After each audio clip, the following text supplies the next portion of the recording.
Alright y'all, Evan is out at the honeybee yards and I'm here in the workshop by myself.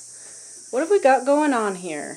This stack of honeybee hive boxes is full of frames that will not be used again until next spring. Frame storage is an important part of the honeybee annual workflow, so we have to get these frames cleaned and stored properly. Frames that aren't stored properly are at risk of becoming infested with wax moths, which are super yucky and makes those frames unusable. As we go through each frame one by one, I'm doing a couple of things at once here. And one of them is collecting this sticky dark substance called propolis, which is like honeybee glue. I'm using Evan's hive tool to scrape off the propolis and collect it. It will then go in the freezer for storage, and then he's going to make a tincture out of it. This is all of the propolis I've collected so far. I'll let Evan explain to you why we're collecting all this honeybee glue, because for now I'm just doing what I'm told. I have some time today, not cleaning the guest house. Our guests don't arrive for a few hours, and I would much rather be in here with a little bit of airflow than doing anything weeding or garden related, so I'm not complaining. I'm also inspecting each frame to judge if it is a great frame or a decent frame. A great frame will be filled edge to edge, and it will be small comb, not drone comb. Drone comb is a slightly larger size honeycomb that the bees build when they want to raise baby male bees. Of course, we need baby male bees to go out and mate with the queens, but we don't need a whole army of them. And a frame considered savable but just decent is going to be not fully completed. We don't want our honeybees to work any harder than they have to, so we're going to all of this effort to clean and store these frames so they don't have to rebuild all of these next year. We're going to process any wax that's considered not savable, but we want to collect as little wax as possible, so I'm hoping that we don't have any more than these 2 boxes. Alright, Evie's back from the bee yard now to inspect my work. Everything seems to be in order. So this is not what we're using to control the wax moths. This is just an empty spray bottle I had. What we are using is Bacillus thuringiensis, or BT. It's a bacterium that's used as an organic pest control, and it has a special affinity for moths and butterfly type things. And it seems to work pretty well from what I've been using so far. We'll see. So each frame going into storage gets 5 sprays of this on each side. My mountain of propolis is growing larger. And just by looking at this spray bottle, you can see how sticky this stuff is. It's also all over my hands.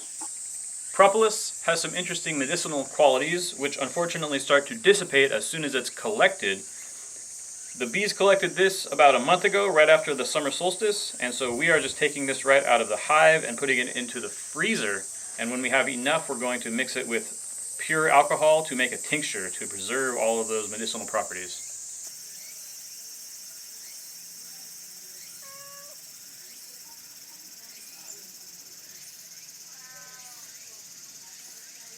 Well, it's a new day here in the honeybee workshop.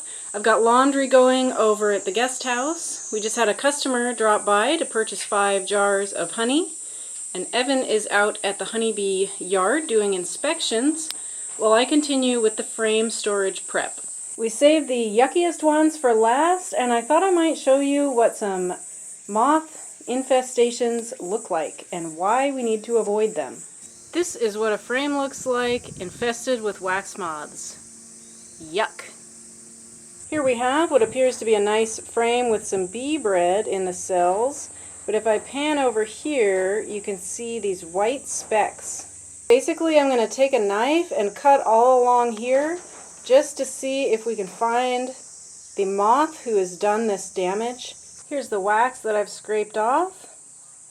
This is what it looks like when you scrape down to the foundation. And here we have our culprit. This yucky boy is trying to hide, but we are going to destroy him. Here it is with all the yucky bug stuff cleaned out. I'm going to spray it with our spray. And while this is more work for us, this saves so much work for the bees. Unfortunately, some of these are beyond saving, so we're just going to cut all that wax out and kill it with fire. Alright, fast forward a couple of weeks, and we are ready to start the process of boiling this wax to get it nice and clean. This is not a super fun process, but it's part of being a beekeeper, and it just makes me even happier that our beekeeping methods don't actually produce that much wax. If all of our colonies, all of our honey was harvested with the crush and strain method, we would have so much. Alright, this is the end of the first pass. It's boiled and ready to be filtered, and I'm not going to show you any closer because it's honestly disgusting. Evan, can you tell us what the solid bits are that are remaining in this pot? Well, there are a few wax moths in here, but it's actually mostly the leftover cocoons from many generations of honeybees. Oh, wow. So the wax just gets used over and over and over because we empty out the honey and put it back in the colonies, and their little tiny bee footprints also leave dirt. So now Evan has this bucket set up with a shirt to filter it through, and what's going to happen is that the wax has turned liquid, so the wax and the water will drain through the shirt and the disgusting remnants will stay on top of the shirt.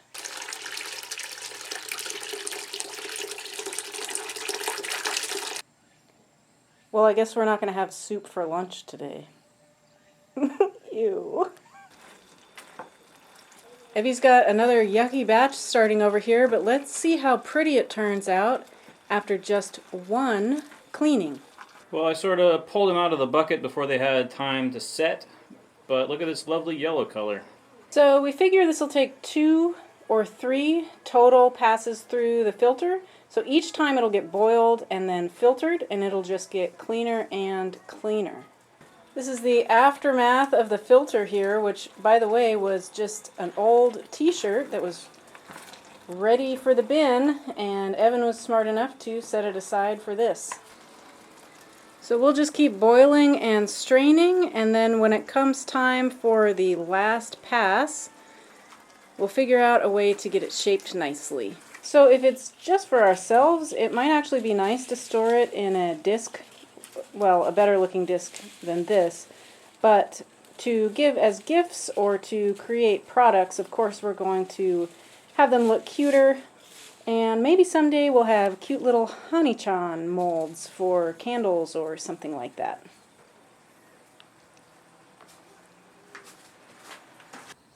Alright, we didn't want to end the video on a yucky note, so here is the resulting puck after another round of filtration.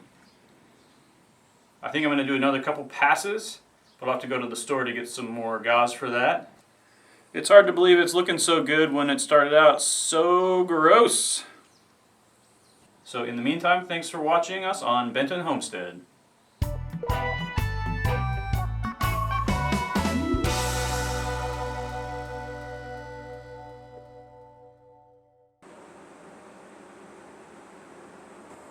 Poncon, how did you get so majestic?